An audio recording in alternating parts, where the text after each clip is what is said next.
Welcome, ladies and gentlemen, to the Community College League of California's 2011 Annual Convention and Partner Conferences. Please welcome Chair of the League Board of Directors and Chancellor of West Valley Mission Community College District, John Hendrickson.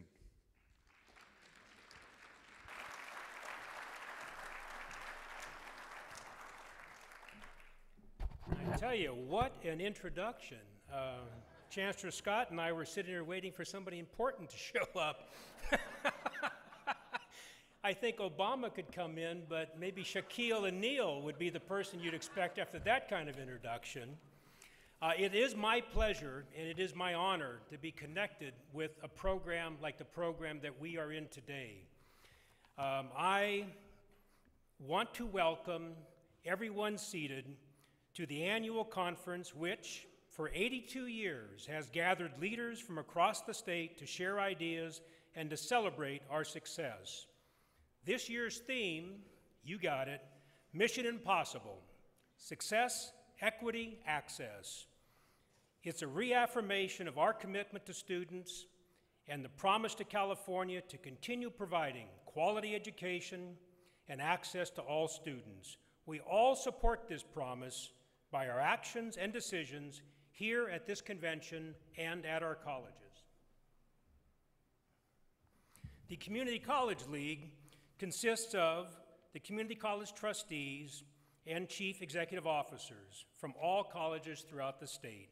We are very pleased to welcome the California Community College Chancellor and the 11 community college associations as partners at this year's conference. The names of the associations, and many people are here seated from those groups, are listed in the program and I believe on the screen on the stage. Over to my right, your left. And they are the Accrediting Commission, African American for California Community Colleges, Admissions and Records Officers, California Association of Latino Trustees, California Colleges for International Education, the Association of Occupational Education, Chief Student Service Officers, Chief Instructional Officers, California Community College Classified Senate, Public Relation Organization, and Research and Planning Group. The work of these associations, and that's 11, and others are essential to the strength of California community colleges. Through working together, we meet the needs of our students. Please join me now in applauding the contributions of these associations.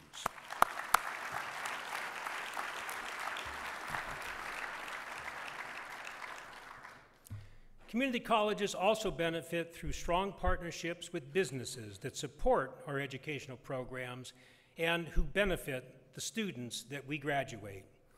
Each of our convention sessions is sponsored by private sector partners that assist our colleges and their services to our students. This afternoon session is sponsored by De La Rosa & Company, Foundation for California Community Colleges, Keenan & Associates, and SunGard Higher Education. Please, along with me, show your appreciation to these four firms for sponsoring today's session.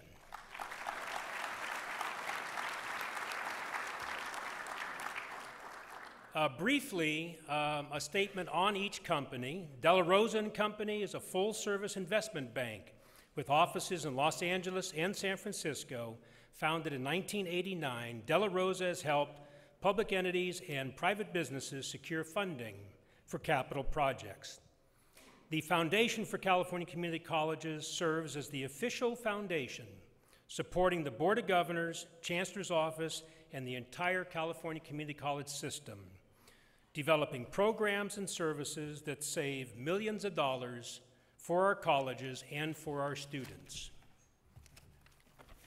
Keenan & Associates, an industry leader in insurance, employee benefits, and financial solutions for California school and community colleges for over the last 30 years.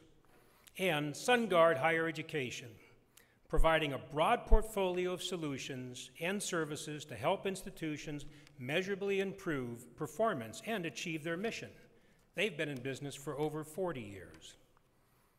And now, if the representatives of these firms would please stand and be recognized as I call your firm's name, hold your applause to the end.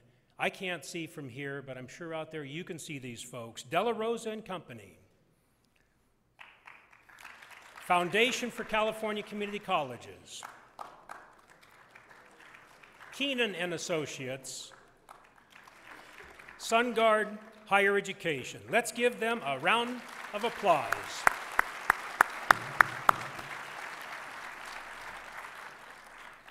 At this time, I would also like to thank the convention host districts for their outstanding support and contributions to this convention program. So please help me thank, and hold your applause to the end, the following: Cabrillo College, Gavilan College, Ohlone College, San Jose Evergreen Community College District, and a district I know something about, West Valley Mission Community College District. Thank you so very much.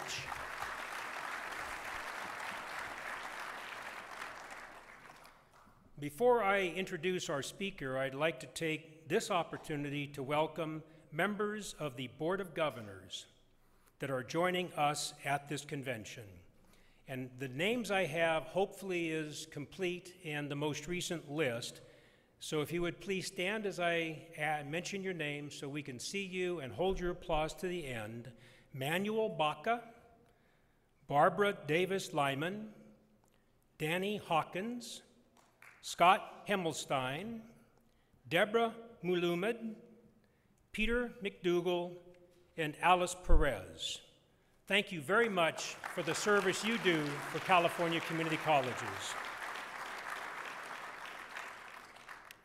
It is now my pleasure to introduce to you our speaker, the State Chancellor of California Community Colleges, and a person, once you've got an opportunity to sit and be with him, a friend for life, Chancellor Dr. Jack Scott.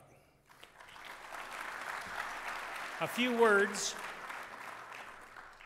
I know he gets almost, don't say so much, but I tell you, when you have somebody like Jack, you've got to say a few words as introduction. Chancellor Scott was appointed State Chancellor of California Community Colleges by the Board of Governors in July 2008. Prior to accepting the chancellorship, Chancellor Scott completed the last 2 terms as State Senator from the 21st District, that is, representing Pasadena, Glendale, Burbank, and a portion of the city of Los Angeles. During his tenure, Senator Scott had 158 bills signed into law.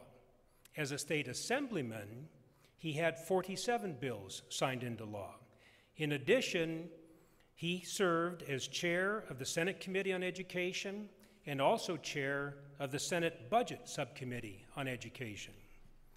Chancellor Scott holds many distinctions for his civic and community work. He has been named Legislator of the Year by several organizations, including our own California Community College trustees, and is the recipient of an honorary degree from Pepperdine University. Chancellor Scott held the presidency of 2 of our state colleges, Cypress and Pasadena City Colleges.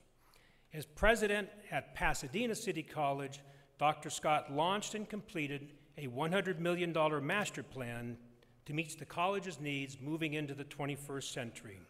He has also served on the Board of Trustees at Pacific Oaks College and the Board of Regents at Pepperdine University.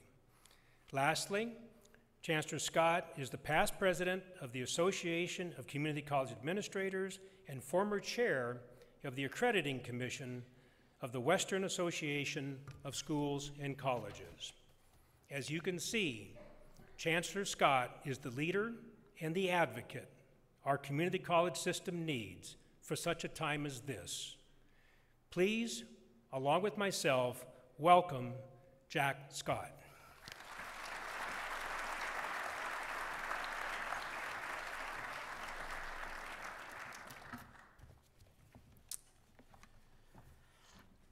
It is indeed an honor to be here after hearing that stirring music And listening to that great introduction that John Hendrickson gave me, I feel like maybe what I have to say will be an anticlimax.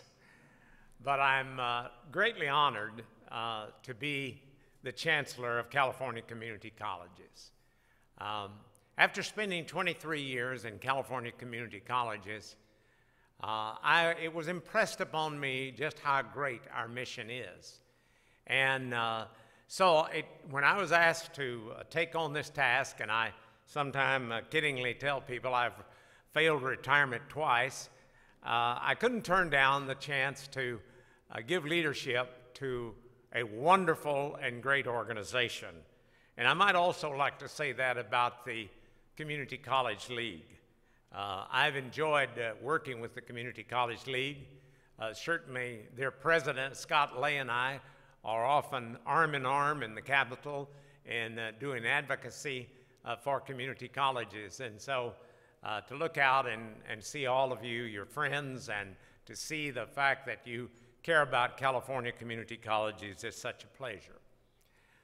A few weeks ago, I was in New York City. I am on the National Advisory Panel of Community Colleges Presidents for the College Board. And at that time, I heard an address by Michael Mandelbaum. Now, you may not know for sure who he is, but he and Tom Friedman have just come out with a book, and I was greatly impressed by his remarks. The title of this book, and I do recommend that you pick it up, is simply That Used to Be Us. Its subtitle is How America Fell Behind in the World It Invented and How We Can Come Back. Well, what this book spells out is some of the great challenges that the United States now faces. We effectively won the Cold War, but there almost was a complacency and a relaxation that set in at the United States, and so some other ways in which we have begun to decline. They address four of the great challenges that we have, is how to adjust to globalization, how to adjust to the information technology revolution, how to cope with soaring budget deficits, and how to manage a world of both rising energy consumption and rising climate threats. Now, I don't have the expertise nor the time to address those four challenges, but one of the things that I noticed in this book was that they felt that one of the key elements in facing these four challenges was education. In fact, they write, today, however, more than ever before, our nation's security depends upon the quality of our educational system. And there's a lot of truth in that. In fact, I believe it very strongly. In fact, it's also in tune with what President Obama has been saying about the fact that he wants to see the United States once again recapture the lead as the best educated nation in the world. It might surprise you that in the 25 to 34-year-old category, that we're not first in the world. For instance, South Korea, which now leads the pack, in the decade between 1997 and 2008, the U.S. increased from 35 to 41%, those in the ages 25 to 34 who have a college credential or degree. But in the same period, South Korea, which started almost identical with us, now 58% of those in that category, in that age category, possess a college credential or degree. Other nations have caught on to the fact that in order to surge ahead in this globalization race, that certainly one of the things that's absolutely necessary is education. Obama said it well when he said that the nation that out-educates us today will out-compete us tomorrow. It is absolutely essential for the United States to have a superb, outstanding educational system. And of course, there are some signs that we don't really have that. You might ask, well, what does the California community colleges have to do with that? I think sometimes we underestimate our importance. We're the largest system of higher education in the United States. 1 out of every 4 community college students are in California community colleges.